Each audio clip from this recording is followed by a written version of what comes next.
প্রিয় বন্ধুরা, আসসালামু আলাইকুম। আমি পড়ছিলাম মাসুদ রানা সিরিজের একটি বই, নাম ব্ল্যাকমেইলার। এখন শুরু করছি তৃতীয় অংশ। 4। বারবার একটা নাটকের সংলাপ আউড়ে চলেছে সলিল। বিশ্ববিদ্যালয়ে পড়ার সময় নাটকটায় অভিনয় করেছিল। এমনভাবে সংলাপ মুখস্থ করেছিল, এখনো পরিষ্কার মনে আছে। অনুমান করলো আরো অন্তত 1 ঘন্টা পার করেছে। গায়ের উপর থেকে কম্বলটা ফেলে দিয়ে উঠে বসলো। শক্ত কাঠের তক্ত বসে পড়ে থেকে থেকে গা ব্যথা হয়ে গেছে। বিছানা থেকে নেমে পায়চারি শুরু করলো স্বল্প পরিসরে। কারাগারটা এতই ছোট, মাত্র 4 কদম হাঁটা যায়, আর ভীষণ ঠান্ডা। দরজার উল্টো দিকে দেয়াল ঘেঁষে রাখা হয়েছে তক্ত পোষ। শক্ত পুরু ওক গাছের তক্তা দিয়ে তৈরি পাল্লা। সামান্যতম ফাঁকফোকর কিংবা একটা ফুটো নেই যেটা দিয়ে অন্য পাশে দেখা যায়। ঘরের এক মাথায় ছোট একটা টেবিল, তাতে একটা পাউরুটির খানিকটা আর ফ্লাস্ক পানি রাখা। অন্য প্রান্তে বড় একটা বালতি, কাঠের ঢাকনা দিয়ে ঢাকা। ছাতের প্রাচীন কড়ি কাঠে লাগানো হোল্ডারে একটা কম্পাওয়ারের ইলেকট্রিক বাল্ব। পকেটে কিছুই নেই ওর, একটা রোমালও না। হাত ঘড়িটাও নিয়ে গেছে কিডন্যাপাররা। ইঞ্জেকশন দিয়ে ঘুম পাড়ানোর পর এই ঘরটাতেই জ্ঞান ফিরেছে ওর। কতক্ষণ আগে? 24 ঘন্টা, 30, 40? বোঝা কঠিন।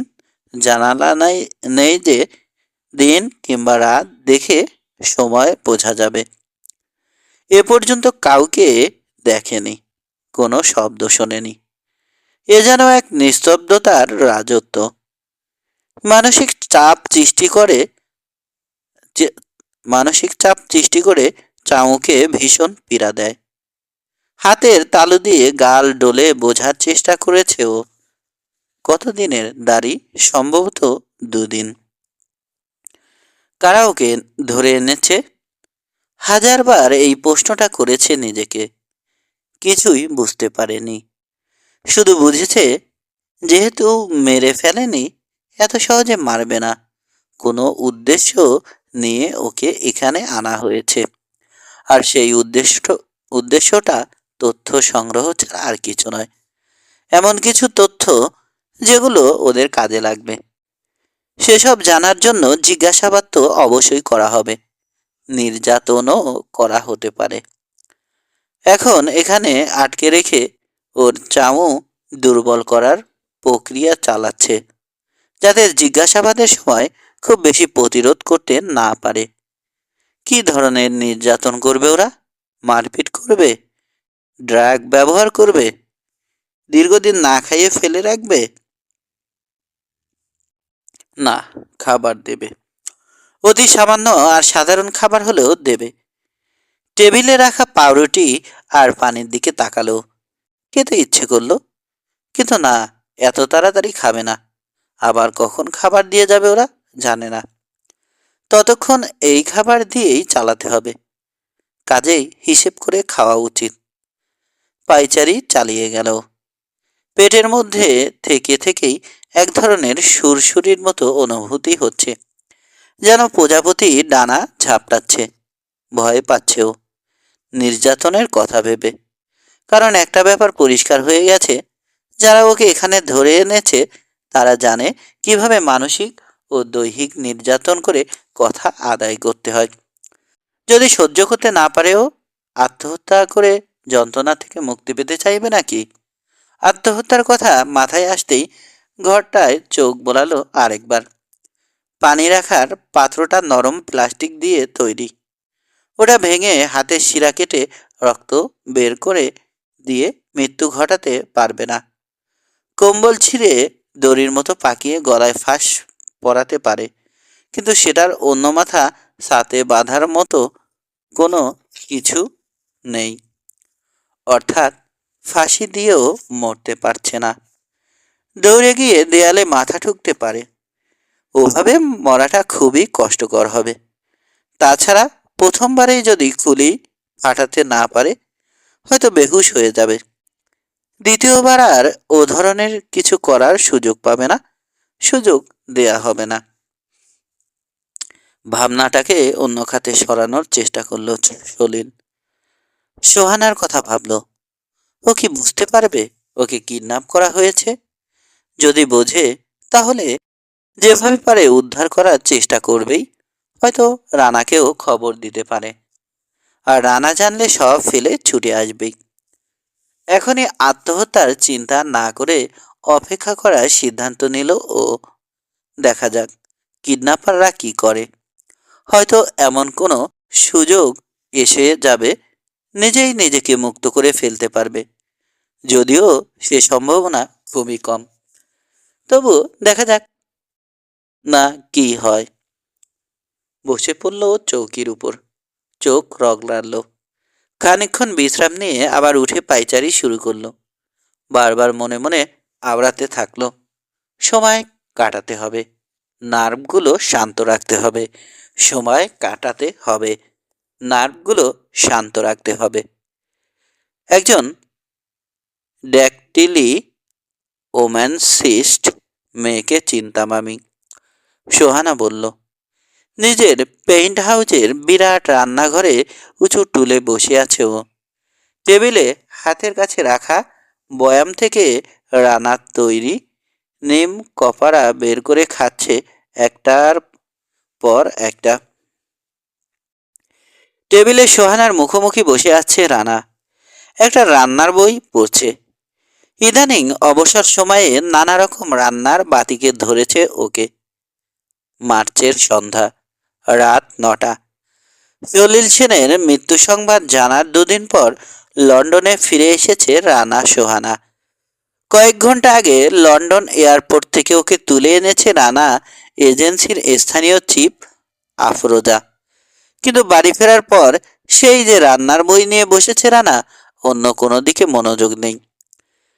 কি বললাম শুনলে? ড্যাকটিলি ওম্যানসিস্ট। অবশেষে বই থেকে মুখ তুলল রানা। কি বললে? ড্যাকটিলি ওম্যানসিস্ট, যে মেয়েটাকে আমি চিনতাম। অন্যমনস্ক ভঙ্গিতে মাথা ঝাঁকালো রানা। আচ্ছা তাই? হ্যাঁ। আবার কয়েকটা নিমক পাড়া মুখে ফেলল সোহানা। 2 ইঞ্চি ব্যাসের একটা লোহার ঝুলন্ত রিং ব্যবহার করত। মন্দ না, বই থেকে মুখ না তুলেই বলল রানা। কি মন্দ না করছো? ডাকটিলি ওম্যান সিস্ট, মাথা ঝাঁকালো সোহানা। উঠে দাঁড়ালো রানা, ঘর থেকে বেরিয়ে গেল। কান খাড়া করে ওর পায়ের শব্দ শুনছে সোহানা। রানা কোথায় যাচ্ছে জানে, স্টাডিতে। মুচকি হাসল। কনসাইডস অক্সফোর্ড ডিকশনারিতে পাবে না শব্দটা।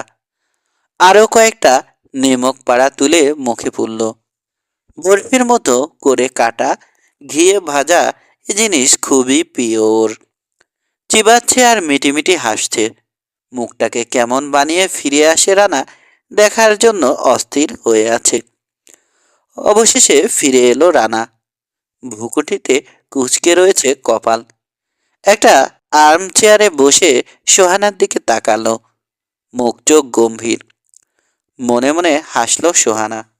ভাবল, খটমটে শব্দটার মানে বের করতে না পেরে বিরক্ত হয়ে আছে রানা। কিন্তু নির্বিকার ভঙ্গিতে সোহানার দিকে তাকিয়ে রানা বলল, কি করবে আর কি করবে না। সাধারণ একটা লোহার রিং দিয়ে কিভাবে সেই সিদ্ধান্ত নিত তোমার পরিচিত মেয়েটা? বুঝি না। খুব একটা সহজ উপায় ছিল না ওটা। বরং আমি আরো সহজ একটা উপায় বাতলাতে পারি। 2 টুকরো কাগজের একটাতে হ্যাঁ আর একটাতে না লিখে ভাঁজ করে টেবিলে রাখো। তারপর যে কাজটা করতে চাও সেটার কথা ভেবে যে কোনো একটা কাগজ তুলে নাও। যদি হা লেখা কাগজটা ওঠে তাহলে কাজটা করবে, আর না লেখা উঠলে করবে না। এ ধরনের মানুষকেই তো তোমার ওই ডাকটিলি ওম্যানসিস্ট বলে, তাই না? হা হয়ে গেল সোহানা। নিমক পাড়া চিবানো বন্ধ। একটা মুহূর্ত চুপ করে থেকে আস্তে করে বলল, তুমি জানলে কি করে? এ বাড়িতে কনসাইজড ছাড়া আর কোনো ডিকশনারি নেই। মুখ তুলে সোহানার দিকে তাকিয়ে হাসল রানা। না, নেই। কিন্তু মোবাইল ফোন তো আছে।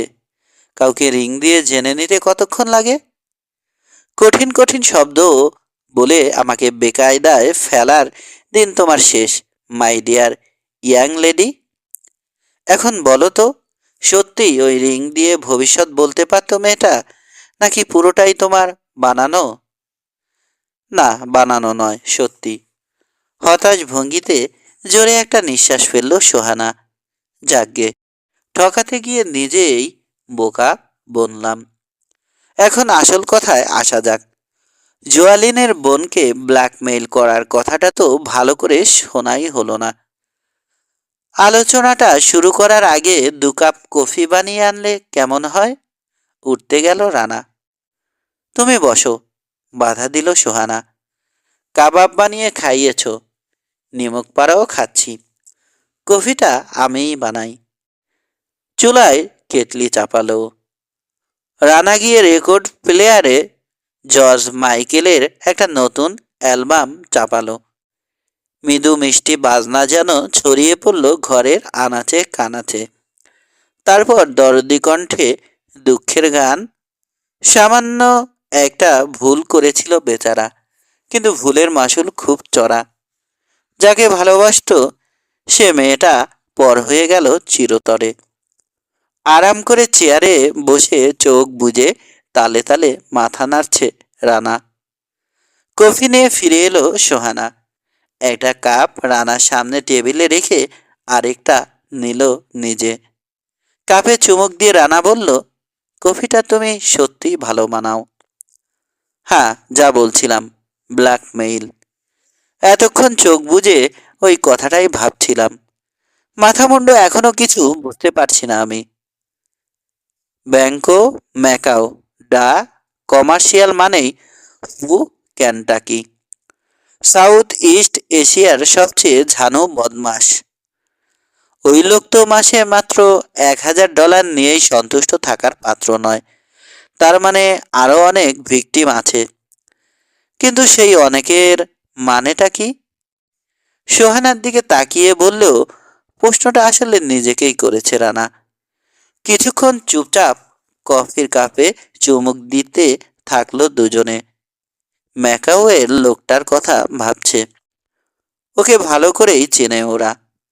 ফু ক্যানটাকি অপরাধগুলো সরাসরি নিজে করে না, কিন্তু অপরাধীদের সহায়তা থেকে শুরু করে আশ্রয় প্রশ্রয় সবই দেয়, মোটা কমিশনের বিনিময়ে।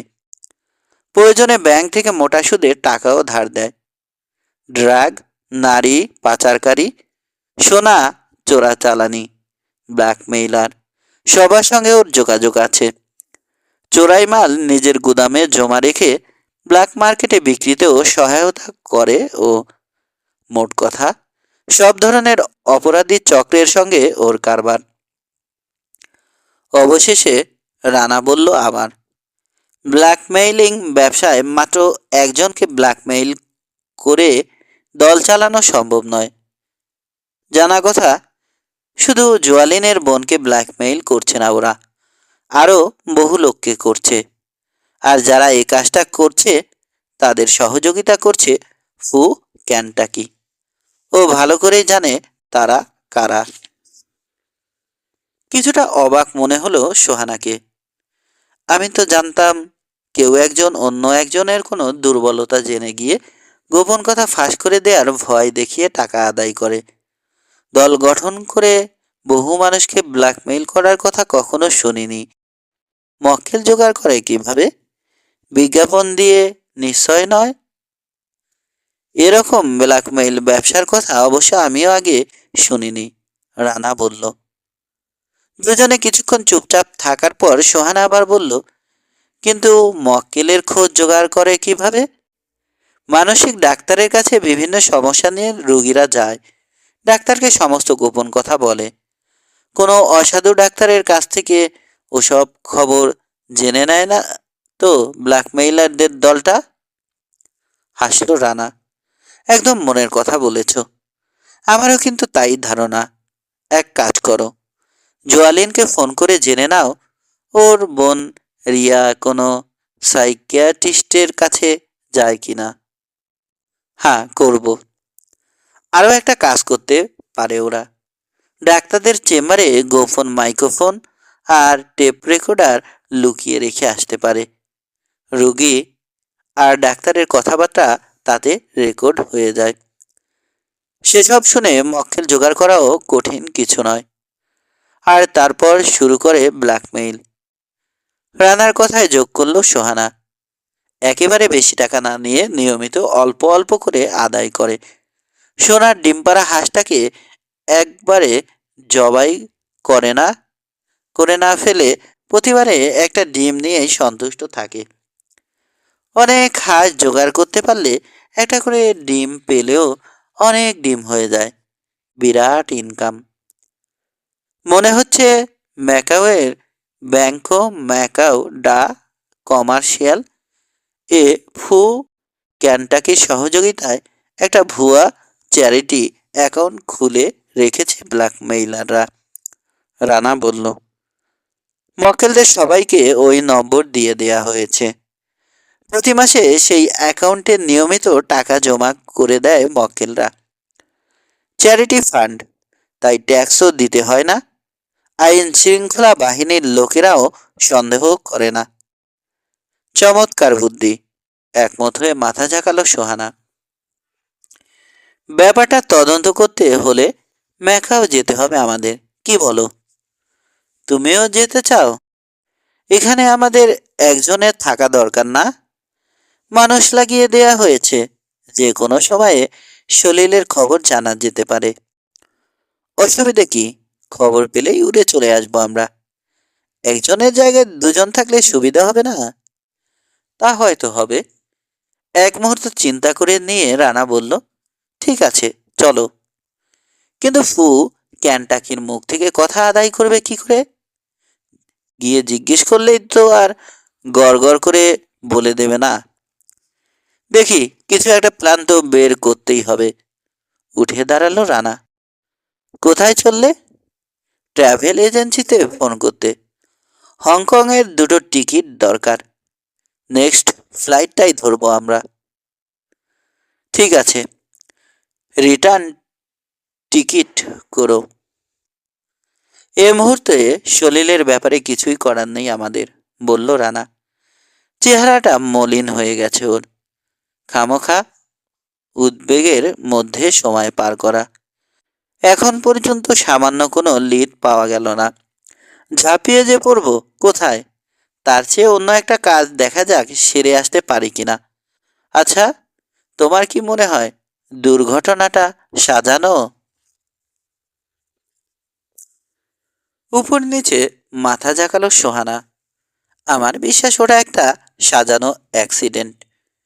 নিচে নেমে গাড়িটা দেখেছি আমি। দেয়ালে ধাক্কা খাওয়ার দাগ আছে, কিন্তু দরজা ছাড়া আর কোথাও তেমন ভাঙচুরের চিহ্ন নেই। দরজাটা যেভাবে মোচড়ানো দেখলাম, পাথরের ড্রপ খেয়ে ওরকম হয় না।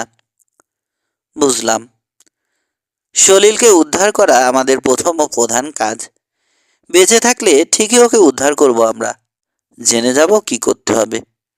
তার আগে এটা এই কাজটা সেরে আসি। তাহলে তোমার ধারণা, তোমার ওয়ালেট দেখে তোমার পরিচয় জেনে গেছে সোহানা? জিজ্ঞেস করলো জলুই। চোয়ালে লাগানো প্লাস্টারটায় আঙুল বোলালো বুদো। হ্যাঁ। টপ কোটের পকেটে হাত ঢুকালো। এসব ফালতু প্রশ্ন করতে এরকম একটা অজায়গায় নিয়ে এসেছেন আমাদের? পাহাড়ের পাদদেশে পাথরে তৈরি পুরানো একটা ভাঙা কুড়ের ভিতর দাঁড়িয়ে কথা বলছে ওরা। কাঁচা মেঝে, ছাতের পচা কড়িকাঠের বেশিরভাগই ধসে পড়েছে বহুকাল আগে। কবজা ছুটে গিয়ে খসে পড়েছে দরজার পাল্লা। কোনো জানালা নেই। পিঠে বাঁধা র্যাক স্যাকটা খুলে মাটিতে নামিয়ে রাখলো জলুই। বুধোর কথার জবাবে বলল, আমরা যে আলোচনা করতে এসেছি তার জন্য এটাই সবচেয়ে ভালো জায়গা।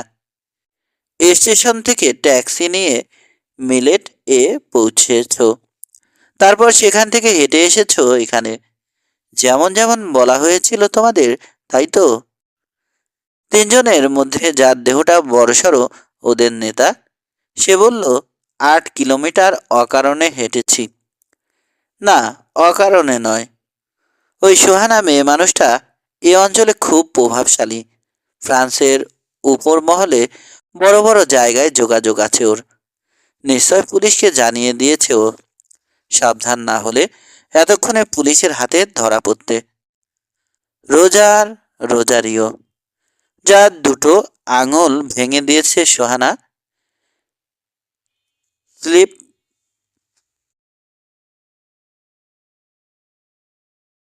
স্লিপটান লাগিয়ে ব্যান্ডেজ বেঁধে রেখেছে ও। ও বলল, পুলিশ আমাদের পাবে না। আর যদি পায়ও, মুখ খুলব না আমরা, এ ব্যাপারে নিশ্চিত থাকতে পারেন। মুচকে হাসলো জলুই। তা থাকবো। নেতা বলল, এখন টাকার কথা বলুন। আমাদের পেমেন্টের কি হবে? যেটা আমাদের দিতে চেয়েছেন, টাকা দিতেই তো এখানে ডেকে এনেছেন নাকি? পেমেন্ট? কিন্তু তোমরা তো কাজটা করতে পারোনি, ব্যর্থ হয়েছ। বরং সবকিছু উল্টোপাল্টা করে দিয়েছ। এখন তোমাদের লুকিয়ে থাকতে হবে। আমি চাই না তোমরা পুলিশের হাতে ধরা পড়ো আর পুলিশ তোমাদের জিজ্ঞাসাবাদ করুক। কিন্তু আপনি আমাদের জানাননি সোহানার মতো একটা দাঙ্গাবাজ মেয়ের সঙ্গে পাল্লা দিতে হবে আমাদের। সেটা আমরাও জানতাম না। তবে দাঙ্গাবাজদের পরাস্ত করে কাজটা করে দেওয়ার জন্যই তো তোমাদের টাকা দিতে চেয়েছি। আপনার কথা মানতে পারছি না মিস্টার জলুই। আপনি আমাদের পেমেন্ট ছাড়াই উধাও হতে বলছেন। সামান্য আগে বাড়ল 3 ফরাসি। জলুইকে অর্ধ চন্দ্র আকারে ঘিরে দাঁড়ালো। ওদের উদ্দেশ্য পরিষ্কার। ভারী হয়ে উঠল পরিবেশ। মৃদু শব্দ করে হাসল জলুই। তোমাদের উধাও করতেই তো চাই। কথাটা শেষ করার সঙ্গে সঙ্গে শূন্যে লাফিয়ে উঠল। উপরে উঠে ভাঁজ করা বা পাটা বিদ্যুৎ বেগে সোজা করল। বুধোর গলার একপাশে আঘাত হেনে মট করে ওর ঘাড়ের হাড় ভেঙে দিল। নিঃশব্দে ডান পায়ের উপর নেমে এলো জলুই এর দেহটা। স্প্রিং এর মতো সামান্য বাঁকা হয়ে ঝটকা দিয়ে সোজা হলো আবার। একই সঙ্গে চরকির মতো পাক খেল ওর দেহটা। বা পাটা সামনে বাড়ানোই আছে। বুধোকে মারার আগে জলুই যে জায়গাটায় দাঁড়ানো ছিল সেখানে চলে এসেছে গুন্ডাদের নেতা। ওর 2 হাঁটুর পিছনে মুগুরের মতো আঘাত হানল জলুইয়ের পা। ব্যথায় চিৎকার দিয়ে উঠল নেতা। পা দুটো মাটি ছেড়ে শূন্যে উঠে পড়েছে। ধরাস করে চিৎ হয়ে আছড়ে পড়ল মাটিতে। পিস্তল বের করতে যাচ্ছিল রোজারিও। অর্ধেক বের করছে, এ সময় ওর কবজি চেপে ধরল সারাশির মতো কঠিন কয়েকটা আঙুল। পরক্ষণে ওর এক কানের উপর লাগলো ক্যারাতের কোপ। মুখ দিয়ে বেরোনো তীক্ষ্ণ চিৎকারটা মাঝপথে থেমে গেল। টলতে টলতে উঠে দাঁড়িয়েছে নেতা। চোখের পলকে ঘুরে দাঁড়িয়ে ওর সোলার প্লেক্সাসে ঘুষি চালালো জলুই। সামনে বাঁকা হয়ে গেল নেতার দেহ। দম নিতে পারছে না। যন্ত্রণায় হাঁসফাঁস করছে। সে 2 হাতে ওর মাথার দুপাশ চেপে ধরে বেমক্কা এক মোচড় দিল জলুই। করাত করে বিশ্রী শব্দে ভেঙে গেল গেল লোকটার ঘাড়ের হাড়। হাত সরিয়ে আনলো জলুই। মাটিতে পড়ে গেল নেতার লাশ। তিনজনের উপর চোখ বোলালো জলুই। কেউ নড়ছে না। হাসিতে দাঁত বেরিয়ে পড়ল ওর। ঝুঁকে দাঁড়িয়ে র্যাকস্যাকের চেন খুলল। ভিতর থেকে বের করলো একটা ইস্পাতের শিকল। 5 মিনিটের মধ্যে দরজার পাশের একটা ফোকর দিয়ে শিকলের এক মাথা ঢুকিয়ে টেনে এনে পেঁচিয়ে বাঁধল দরজার চৌকাঠের এক পাশে। পুরো দস্তানা পরে নিয়ে শিকলের আরেক মাথা এক হাতে পেঁচিয়ে নিয়ে 2 হাতে শক্ত করে চেপে ধরল। বাইরে বেরিয়ে পাহাড়ের গা থেকে বেরোনো একটা পাথরে 2 পা ঠেকিয়ে শিকল ধরে টানতে শুরু করলো। পুরো আধ মিনিট কিছুই ঘটল না। ভারী হচ্ছে ওর নিঃশ্বাস। তারপর নড়ে উঠল পুরানো দরজার চৌকাঠ। গুঙিয়ে উঠল মোটা কাঠ। টান কমালো না ও। ফাটল ধরছে দেয়ালে। চৌকাঠের উপর দেয়াল থেকে একটা বড় পাথর খুলে খসে পড়ল। টলে উঠল দেয়াল। দরজা সহ ধীরে ধীরে ভেঙে পড়ল গোটা দেয়ালটা। নিজের কাজে সন্তুষ্ট হয়ে আপন মনে মাথা ঝাঁকালো। শিকলটা খুলে নিল। এক পাশের দেয়াল ধসে পড়াতে ওটা 2 পাশের দেয়ালের ভার বহন করার ক্ষমতা গেল কমে। বাকি দেয়ালগুলো ধসিয়ে দিতে খুব একটা কষ্ট হলো না ওর। 10 মিনিটের মাথায় ধসে পড়া পাথরের একটা স্তূপে পরিণত হলো কুড়েটা। 3টে লাশ চাপা পড়ে রইল তার নিচে। চারপাশে ঘুরে ভালো মতো দেখলো আরেকবার জলুই। কোথাও কোনো খুঁত রয়ে গেল কিনা। তারপর শিকলটা রাকস্যাকে ভরে শীষ দিতে দিতে হেঁটে চলল পাহাড়ি পথ ধরে। 15 কিলোমিটার দূরে যেখানে ওর গাড়িটা রেখে এসেছে। 5 100 টনে মোটর ক্রুজারের গ্যাংওয়েবে উঠতে উঠতে মস্ত বড় হাই তুলল পু ক্যান্টাকি। টাইপা বন্দরে ওর ব্যক্তিগত মোরিংয়ে নোঙর করা আছে জাহাজটা। চাঁদের আলোয় স্পষ্ট দেখা যাচ্ছে পর্তুগালের লাল সবুজ পতাকা উঠছে জাহাজের মাস্তলে। মনটা ফুরফুরে হয়ে আছে ওর। ঝিঝির লড়াইয়ে বাজি ধরে 5,000 আমেরিকান ডলার জিতে এসেছে আজ। ওর ঝিঝি পোকা গ্রেভ ডিগার ওর পুরানো বন্ধু সুংয়ের জনপ্রিয় পোকাটাকে 20 মিনিটের তুমুল লড়াইয়ে হারিয়ে দিয়েছে। জাহাজের চকচকে পিতলের রেলিংয়ে হেলান দিয়ে দাঁড়ালো ফু নিশ্চিন্তে। ঘষে মেজে এতই পরিষ্কার রাখা হয় ওটা যে ওর পরনের ধবধবে সাদা দামি স্যুটে সামান্যতম ময়লা লাগার সম্ভাবনা নেই। প্রচুর যত্নের সঙ্গে অনেক সময় নিয়ে ট্রেনিং দেয়া হয় এই পোকাগুলোকে। লড়াকু পোকা গোরস্থান থেকে জোগাড় করা হয়। গোরস্থানের পোকারা নাকি ভয়ঙ্কর লড়াকু হয়। গ্রেভ ডিগারকে আনা হয়েছে হংকংয়ের একটা পুরানো গোরস্থান থেকে। ইংরেজদের কবর, সেজন্যই এটা এত ভয়ঙ্কর যোদ্ধা হয়েছে ফুয়ের ধারণা। ওই গোরস্থানের মাটিতে ওর কোনো প্রাচীন পূর্বপুরুষের হাড়ের গুঁড়ো মিশে রয়েছে ভেবে গর্ব বোধ করে ও। পদ্মফুলের বিচি ও চালের গুঁড়ো দুধে ভিজিয়ে ব্যাঙের পায়ের সঙ্গে মিশিয়ে রান্না করে খাওয়াতে হয় লড়াকু ঝিঝিকে, তবেই এদের লড়াইয়ের মেজাজ আসে। সপ্তাহে একবার করে মেয়ে ঝিঝির সঙ্গে গ্রেভ ডিগারকে রাখে ফু। দৈহিক মিলনের মাধ্যমে মেয়ে ঝিঝির কাছ থেকে টিকে থাকার ক্ষমতা অর্জনের জন্য। যাই হোক, আজ রাতে গ্রেভ ডিগার জিতেছে সুংয়ের সমস্ত চেষ্টাকে ব্যর্থ করে দিয়ে। নিজের ঝিঝিটার শুয়ায় একটা চুলের সুরসুরি দিয়ে রাগানোর চেষ্টা করেছিল সুং। রেগেও ছিল ঝিঝিটা, কিন্তু কাজ হয়নি। গ্রেভ ডিগারের সঙ্গে কিছুতেই পেরে ওঠেনি ওটা। হ্যাঁ, দারুণ একটা সন্ধ্যা কাটিয়ে এসে খুবই আনন্দিত ফু। আসলে এই বছরটাই ওর জন্য একটা সুখের বছর। বিভিন্ন খাত থেকে প্রচুর টাকা উপার্জন হচ্ছে। যে ব্যবসায় হাত দিচ্ছে তাতেই সফল হচ্ছে। তবে এটাই ওর প্রথম সাফল্য নয়। অতীতের কথা ভাবল। ভাগ্যিস প্রায় 400 বছর আগে একজন চীনা ম্যান্ডারিন পর্তুগিজ জলদস্যুদের দমন করতে গিয়ে ওদের সঙ্গে চুক্তিবদ্ধ হয়ে চীনা ভূখণ্ডের এই জায়গাটুকু ছেড়ে দিয়েছিলেন। তাই এখানে এখন বসবাস করতে পারছে ফু। বিশাল চীন দেশে হাতির গায়ে উকুনের মতো বসে রয়েছে এই ক্ষুদে পর্তুগিজ কলোনিটি।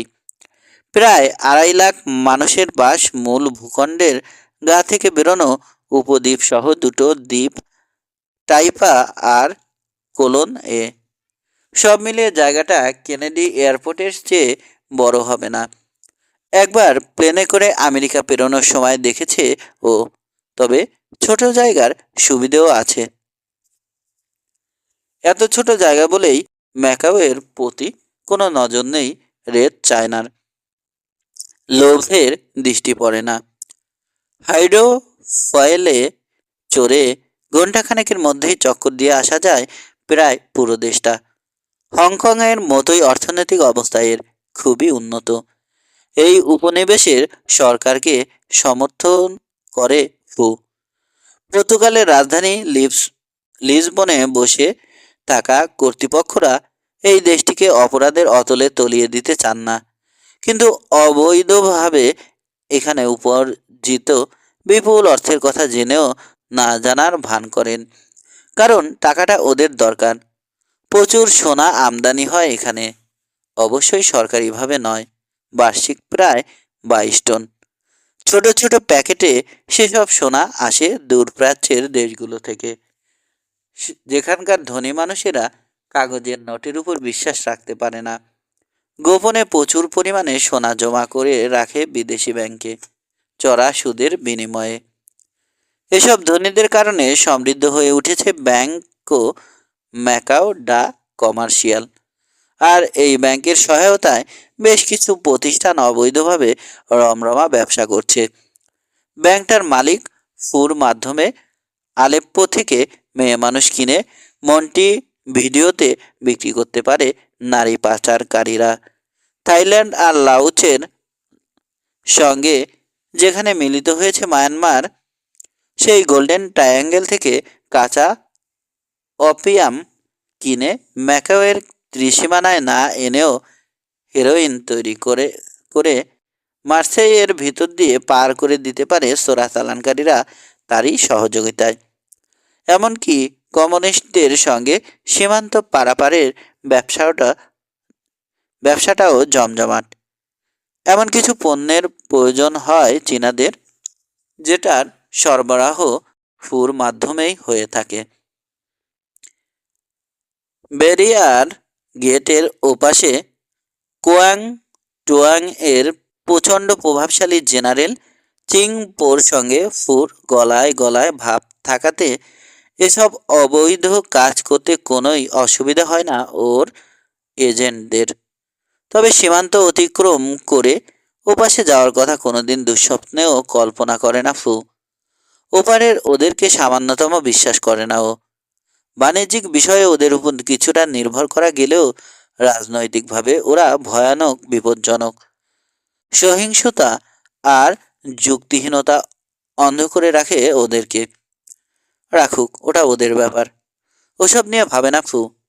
নিজেকে কোনো রকম বিপদের মধ্যে না ঠেলে দিয়ে ব্যবসা করে যেতে পারছে, এতেই খুশিও। নিজেকে ঝুঁকি মুক্ত রাখার জন্য যতটা সাবধান থাকা দরকার থাকে ফু। অকারণে বিপদে ঝাঁপ দেয় না। ও জানে আইনের ভিতরে বাইরে প্রচুর শত্রু আছে ওর। অপরাধ জগতের প্রতিপক্ষদের মধ্যে সবচেয়ে বেশি। নিজের পার্সোনাল বডিগার্ড ছাড়া কোথাও নড়ে না ও। চুপচাপ স্বভাবের একজন থাইল্যান্ডার 2 কদম দূরে দাঁড়িয়ে আছে এখন। ফুর বাড়িটাকেও একটা সুরক্ষিত দুর্গ বলা চলে। আবহাওয়া ভালো থাকলে যখন এই মোটর ক্রুজারে ঘুমাতে আসে, কঠোর নিরাপত্তার ব্যবস্থা নেওয়া হয় তখন। তীর থেকে আধ মাইল দূরে নোঙর করা হয় জাহাজটাকে। ফুর থাইল্যান্ডার বডিগার্ড ছাড়াও আরও 5জন গার্ড পালা করে পাহারা দেয় জাহাজ। সবাই সশস্ত্র। তো যতক্ষণ জাহাজে থাকে একজন গার্ড তখন সারাক্ষণ রেডারের পর্দায় সতর্ক দৃষ্টি রাখে, সন্দেহজনক কাউকে কাছে ঘেঁষতে দেয় না। সন্ধ্যাটাকে আরও মোহনীয় করে তোলার জন্য কোনো মেয়েকে ডাকবে কিনা ভাবল ফু। বাদ দিল চিন্তাটা। ঝিঝির লড়াইয়ে যে আনন্দ পেয়েছে এক সন্ধ্যার জন্য যথেষ্ট। ওর মতে বোকারাই কেবল একটা বিনোদনের উপর আরেকটা বিনোদন চাপিয়ে মজা নষ্ট করে। থাইল্যান্ডার বডিগার্ডের দিকে তাকিয়ে চীনা ভাষায় ফু বলল, জাহাজ ছাড়তে বলো। অ্যাঙ্করেজে নিয়ে গিয়ে নোঙর ফেলুক, আমি এবার ঘুমাবো। কেবিনে ঢুকতেই ইঞ্জিনের মৃদু মসৃণ গুঞ্জন অনুভব করলো। মুরিং থেকে সরে যাচ্ছে জাহাজ। কেউ জানে না খোলের নিচে এই মুহূর্তে ইস্পাতের ধাতব পাতের গায়ে দুটো ম্যাগনেটিক লিম্পেট লাগিয়ে সেগুলো ধরে ঝুলে রয়েছে দুজন স্কুবা ডাইভার। জাহাজ জোরে চললে এভাবে ঝুলে থাকতে পারবে না বেশিক্ষণ। কিন্তু এখন দূরে কোথাও যাচ্ছে না ক্রুজারটা, শুধু তীর থেকে নিরাপদ দূরত্বে নিয়ে নোঙর ফেলবে, তাই গতি কমিয়ে রাখা হয়েছে। 10 মিনিটে জায়গা মতো পৌঁছে গেল জাহাজ। নোঙর ফেলে ইঞ্জিন বন্ধ করে দেয়া হলো। রেডারের সামনে পাহারায় বসলো একজন গার্ড। দুজন টহল দিতে লাগলো জাহাজে, অন্য দুজন ঘুমাতে গেল। 4 ঘন্টা পর পাহারা বদল হবে। ফু কেবিনে ঢুকে গেলে ওর ব্যক্তিগত বডিগার্ডও ঘুমাতে গেল। লিম্পেট ছেড়ে দিল 2 স্কুবা ডাইভার। ডুবো সাঁতার দিয়ে জাহাজের পিছনে চলে এলো। আস্তে মাথা তুলল খোলের গা ঘেঁষে। অ্যাকোয়ালাং আর ওয়েট বেল্ট আগেই খুলে ফেলে দিয়েছে। পানিতে তলিয়ে গেছে ওগুলো। বোটে করে কেউ আসে কিনা গার্ডদের নজর সেদিকে। জাহাজের খোল আঁকড়ে যে কেউ চলে আসতে পারে কল্পনাতেও নেই ওদের। 2 স্কুবা ডাইভার রানা ও সোহানা। রানার উরুর সঙ্গে একটা ওয়াটারপ্রুফ ব্যাগ বাঁধা, সেটা থেকে টিউবের মতো একটা রাবার রিং বের করে ফুলিয়ে বাতাস ভরল রানা। তারপর ওটায় ভর দিয়ে চুপচাপ ভেসে রইল দুজন। হাত পা নেড়ে ভাসতে হলে পানিতে আলোড়ন উঠত, কারো চোখে পড়ে যাওয়ার সম্ভাবনা থাকত। ছোট একটা নাইলনের দড়ির এক মাথা রিংয়ে বাঁধা, আরেক মাথায় একটা স্যাকশন ডিস্ক লাগানো। সেটা জাহাজের পিছনের খোলে আটকে দিয়েছে রানা। অন্ধকারে অপেক্ষা করতে লাগলো দুজনে। পানি মোটামুটি ঠান্ডা, তবে তত বেশি নয়। তাছাড়া গায়ের ওয়েট স্যুটও ঠান্ডা ঠেকাচ্ছে। রাত 1টায় হুইল হাউসে রেডার স্ক্রিনের সামনে বসা গার্ডের মনে হলো দরজা দিয়ে ঠান্ডা বাতাস ঢুকছে, কিন্তু দরজা খোলার শব্দ পায়নিও। ঘুরে তাকাতে গেল, আর ঠিক এই সময় নিভে গেল ঘরের আলো। তারপর কয়েক মুহূর্তের মধ্যেই বেহুশ হয়ে গেল। বাইরে পাহারারত দুজন পেট্রোল গার্ডের অবস্থা আগেই ওর মতো হয়ে গেছে। একজন ঘাড়ে কারাতের কোপ খেয়েছে, আরেকজন কানের একটু উপরে মাথায় কিসের যেন বাড়ি খেয়েছে। গোল আলুর মতো ফুলে গেছে জায়গাটা। তবে দুজনেই কিছু বুঝে ওঠার আগেই জ্ঞান হারিয়েছে। আর কিছুক্ষণের মধ্যে বাকি দুজন প্রহরী ও ফু ক্যান্টাকির ব্যক্তিগত বডিগার্ডেরও একই হাল হলো। তবে এদেরকে আর আঘাত করতে হয়নি। ঘুমান্ত অবস্থায় নাকের কাছে অ্যারোসল কন্টেইনারে ভরা ইথার স্প্রে করাতে আরও গভীর ঘুমের অতলে তলিয়ে গেছে। আর সবশেষে বিলাসবহুল কেবিনের ভিতর ফু ক্যান্টাকিকেও নাকে ইথার স্প্রে করে ঘুম পাড়ানো হলো। 10 মিনিট পর ডেক থেকে একটা টর্চ লাইটের সাহায্যে সংকেত দেয়া হলো। টর্চের সাহায্যে জবাব এলো 8 মাইল দূরের ছোট একটা ডিঙি থেকে। চালু হলো বোটের ইঞ্জিন। ধীরে ধীরে এগিয়ে এসে 2 মিনিটের জন্য ফুর জাহাজের গায়ে গা ঠেকিয়ে দাঁড়ালো। তিনজন প্যাসেঞ্জার উঠল বোটে। তাদের একজনকে ধরাধরি করে তোলা হলো। কম্বল দিয়ে পেঁচানো তার দেহ। রওনা হয়ে গেল ডিঙি। জেগে উঠে ক্যান্টাকি দেখল একটা ক্যানভাসের খাটিয়ায় শুয়ে আছে। ছোট্ট ঘরটার সাদা দেয়ালগুলো রংচটা। চমকে উঠল। নিজের চোখকে বিশ্বাস করতে পারছে না। নিচু ছাদ থেকে ঝুলছে একটা ইলেকট্রিক বাল্ব। এত বেশি পাওয়ারের! ওটার দিকে তাকালে আপনি বুঝে আসে চোখের পাতা। একধারে বড় একটা জানালা, মোটা কাপড়ের পুরানো পর্দা দিয়ে ঢাকা। এক কোণে ভর দিয়ে নিজেকে উঁচু করল এটা কি করে সম্ভব? ভাবল। হতবুদ্ধি হয়ে গেছে। ও তো ঘুমিয়েছিল ওর নিজের মোটর ক্রুজারের বিলাসবহুল কেবিনে, কড়া পাহারার মধ্যে, অথচ জেগে উঠল এমন একটা বিশ্রী জায়গায়। কাঠের সাধারণ টেবিল, সাধারণ চেয়ার, দেয়াল ঘেঁষে রাখা ফাইলিং ক্যাবিনেট। এ কি অবস্থা! সেনা ছাউনির সিমসাম সাদামাটা ঘরের মতো লাগছে অনেকটা। টেবিলের অন্য পাশে বসা মানুষটার দিকে তাকিয়ে পেটের মধ্যে মোচড় দিয়ে উঠল ওর। 40-50-এর মতো বয়স। খাটো করে ছাটা চুল, মেটে সবুজের উপর ধূসর ছাপ দেয়া কাপড়ের ইউনিফর্ম, কলারে লাল ব্যাজ। টেবিলে কোণের পাশে ফেলে রাখা আর্মি ক্যাপটায় লাল রঙের 5 মাথাওয়ালা তারকা দেখে চমকে গেল আত্মা। গভীর মনোযোগে একটা খোলা ফাইল দেখছেন জেনারেল। একে চেনে না ও। ধীরে ধীরে উঠে বসলো অসুস্থ বোধ করছে। দরজায় দাঁড়ানো একজন সিপাহীকে পাহারা দিতে দেখল।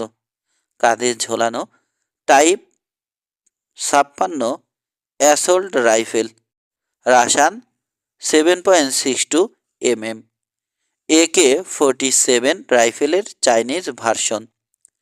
এক কোণে একটা রেডিওর সামনে কানে ইয়ারফোন লাগিয়ে বসে আছে আরেকজন পেটি অফিসার। একটা মেসেজ প্যাডে কি সব লিখছে। চোখ আবার ফিরে এলো টেবিলে বসা জেনারেলের দিকে। মুখ তুললেন জেনারেল। ঘুম ভেঙেছে তাহলে? চেনা ভাষায় বলে একটা সিগারেট ধরালেন। ব্র্যান্ডটা চিনতে পারল ক্যান্টনের সিগারেট কারখানায় তৈরি। কাপা গলায় জিজ্ঞেস করল এসব কি? মুখ দিয়ে ধোঁয়া ছাড়তে ছাড়তে কয়েক সেকেন্ড কঠিন শীতল ভাবলেশীন দৃষ্টিতে ওর দিকে তাকিয়ে রইলেন তিনি। আমি জেনারেল হিং কু ফুয়ান। অনুমতি না নিয়ে গোপনে অবৈধভাবে পিপলস রিপাবলিকে ঢুকেছ তুমি। ঢোক গিলল প্রতিবাদের ভঙ্গিতে হাত নাড়ল। মাথা দপদপ করছে, মগজটা ঘোলাটে। গোপনে ঢুকিনি আমি, মানে আমি বলতে চাইছি নিজের ইচ্ছেই ঢুকিনি। তাহলে কার ইচ্ছেই ঢুকেছ? আমি জানি না। ফাইল বন্ধ করে দরজায় দাঁড়ানো সিপাহীর দিকে তাকালেন কু ফুয়ান। ওকে নিয়ে যাও তো। ঠিক 7 দিন পর আবার নিয়ে আসবে। এমন আচ্ছা মতো বানিয়ে আনবে যাতে কিছু জিজ্ঞেস করলেই হড়বড় করে মুখে খই ফোটে। না না না, মরিয়া হয়ে চিৎকার করে উঠল প্লিজ জেনারেল, আমি সত্যি বলছি, নিজের ইচ্ছেই ঢুকিনি। আমি জানি না কিভাবে এখানে এলাম। আপনি দয়া করে যদি একবার জেনারেল হুয়ান কিচানকে ফোন করে আমার কথা বলেন, সব পরিষ্কার হয়ে যাবে। আমার পক্ষে কথা বলবেন তিনি। পিপলস রিপাবলিকের পক্ষে আমি যে কত কিছু করেছি সব বলবেন। হুয়ান কিচানকে অ্যারেস্ট করা হয়েছে। কু ফুয়ানের শীতল দৃষ্টি রাগে জ্বলে উঠল। হঠাৎ করে এই ব্যাপারটা জেনে ফেলেছে আমাদের সিক্রেট সার্ভিস। হুয়ান কিচান একটা বিদেশি রাষ্ট্রের হয়ে গুপ্তচরের কাজ করছিল।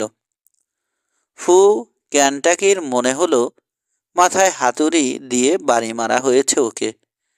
জোরে জোরে কয়েকবার দম নিয়ে বলল, আপনি আমাকে যা জিজ্ঞেস করবেন সব কথার জবাব দেব আমি জেনারেল। একটা মিথ্যে কথা বলবো না। বলুন কি জানতে চান?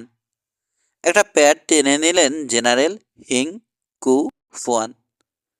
সিগারেটের জ্বলন্ত মাথাটা ফুর দিকে পিস্তলের নলের মতো তাক করে ধরলেন। একটা কথা মাথায় রাখো, তোমার কাজকর্মের অনেক কিছুই আমাদের জানা, ফু ক্যান্টাকি। তোমার জবাব যদি আমাদের জানা তথ্যের সঙ্গে না মেলে, ভীষণ পস্তাতে হবে তোমাকে। দ্বিতীয় আর কোনো সুযোগ পাবে না। ওর কপালে বিন্দু বিন্দু ঘাম ফুটেছে। মিথ্যে বলার প্রশ্নই ওঠে না জেনারেল। এখানে এসে বসো। সিগারেটের মাথা নেড়ে টেবিলের সামনে ওর মুখোমুখি রাখা চেয়ারটা দেখালেন জেনারেল। কম্পিত পায়ে হেঁটে এসে চেয়ারটায় ধপ করে এমন ভঙ্গিতে বসল ফু, যেন পড়ে যাচ্ছিল। কবজিতে বাঁধা ঘড়ি দেখলেন জেনারেল। হ্যাঁ, বিশ্বাসঘাতক রাষ্ট্রদ্রোহী হুয়ান কিচানকে দিয়েই শুরু করা যাক। ঘণ্টাখানেক পর ভয় আর অনর্গল কথা বলার কারণে শুকিয়ে যাওয়া গলা দিয়ে স্বর বের করতে কষ্ট হতে লাগলো ফুর। এতকাল ধরে যেসব কথা গোপন ছিল, সেসবের কিছুই আর গোপন রাখতে পারেনি। সব ফাঁস করে দিয়েছে প্রচণ্ড আতঙ্কে। তবে সেসব নিয়ে মাথা ঘামাচ্ছে না ও। ওর এখন একটাই লক্ষ্য, জেনারেল কুফনের হাত থেকে মুক্তি। সব বলে দেওয়ার পরও মুক্তি আদৌ পাবে কিনা জানে না এখনো। সোনার কথা জানালো ড্রাগ, হীরা আর অবৈধভাবে গম রপ্তানির কথা, বিদেশি মুদ্রার অবৈধ ব্যবসা, ক্যাসিনোতে জুয়া আর মদের কারবারের কথা বলল। উচ্চপদস্থ ঘুষখোর কর্মচারীদের কথা জানালো। লাপা আইল্যান্ড থেকে প্রণালী পার করিয়ে নিয়ে যাওয়া আদম ব্যবসায়ীদের নামও বলল। পিপলস রিপাবলিকের শাসক গোষ্ঠীর সুখের স্বর্গ ছেড়ে পালিয়ে আসা সেনাবাহিনী ও নৌবাহিনীর বিশ্বাসঘাতকদের কথা বলতেও ভুলল না। তবে এই একটি ব্যাপারে যে ওর কোনো হাত নেই, সেটা জানিয়ে দিল বিনয়ের সঙ্গে। প্যাডের কয়েকটা পাতা ছিঁড়ে পেপার ক্লিপ দিয়ে আটকে রাখলেন জেনারেল। একটা সাদা পাতায় পেন্সিলের শীষটা আলতোভাবে ধরে রেখে বললেন, এবার তোমার ব্যাংকটার কথা বলো।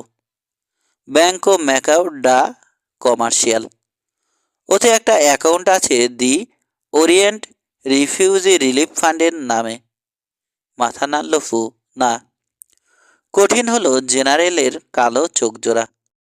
হুমকির ভঙ্গিতে পেন্সিলের পিছনটা ঠুকলেন টেবিলে। ভাবো ফু, ভালো করে ভেবে বলো। তোমাকে আগেই বলেছি, তোমার সব খবর আমরা রাখি। ফাইলের স্তূপে রাখা একটা লাল রঙের মোটা ফাইলের দিকে ইঙ্গিত করলেন। সব লেখা আছে ওটাতে। উদ্বেগ ফুটল ফুর চোখে। কোলের উপর রাখা হাত দুটো কাঁপছে। আমি সত্যি বলছি জেনারেল, বিশ্বাস করুন, ওই নামে কোনো অ্যাকাউন্ট আমার ব্যাংকে নেই। আরও ভাবো, হতে পারে ওই ফান্ডের অসৎ ডিরেক্টরদের একজন হয়তো অন্য নামে অ্যাকাউন্ট খুলেছে। তোমার সুবিধের জন্যে একটা সূত্র দিচ্ছি, ওটা একটা চ্যারিটি ফান্ড। ও তাই বলুন। স্বস্তির পরশ ছড়িয়ে পড়ল ফু ক্যান্টাকি সারা মুখে। একটাই চ্যারিটি ফান্ডের অ্যাকাউন্ট আছে আমার ব্যাংকে।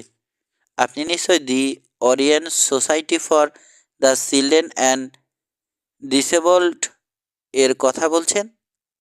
হয়তো। জেনারেলের চোখে সন্দেহের ছায়া। ওটা ডিরেক্টরকে? ডিরেক্টর নয়, প্রিন্সিপাল। ওর সঙ্গে কখনো দেখা হয়নি আমার। ওই ফান্ডের হয়ে যে লোকটা কাজ করে আমার কাছে আসে, সে একজন শ্বেতাঙ্গ পর্তুগিজ, নাম হুয়ান ক্যাস্টিলো। প্রিন্সিপালের নাম কি? নোটবুকের দিকে একবার তাকিয়ে আবার ফুর দিকে মুখ তুললেন জেনারেল। টাকা তোলার জন্য সমস্ত চেক, ড্রাফট ও আদেশ নির্দেশের কাগজপত্রে এইস কিলিঙ্গার নামে একজনের সই থাকে। ওই লোকটাই প্রিন্সিপাল কিনা আমি জানি না। বানান বলো।